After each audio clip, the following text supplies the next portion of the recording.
Oh my God, Prince is so cute. Especially when you play the guitar. Okay, fine. I went to church last 3 times straight because cute, talented, but of course, still the at least, I go to church, right? Right? Don't shout it. I'm not a fake Christian. I read the Bible. I open it every time the pastor is telling me to do so. Okay, stop.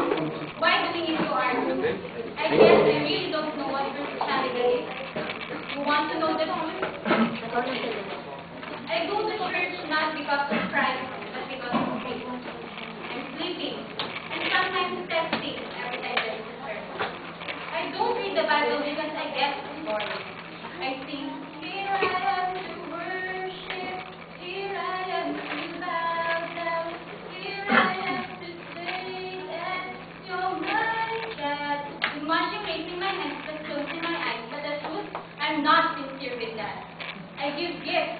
I share my blessings to the poor. I have my religion because I thought it would be credited to me. Right. Ephesians 2 verse 8 and 9 was right. It is not by works that I will be saved because Jesus is the only way.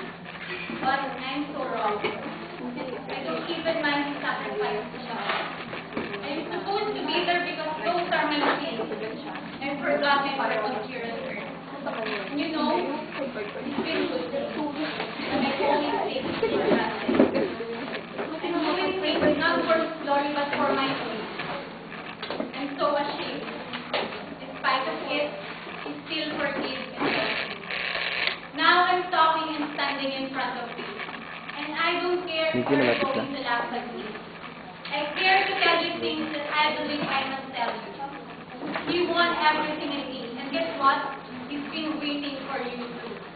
If you believe you have Him, you may now shout what Carmen once wrote.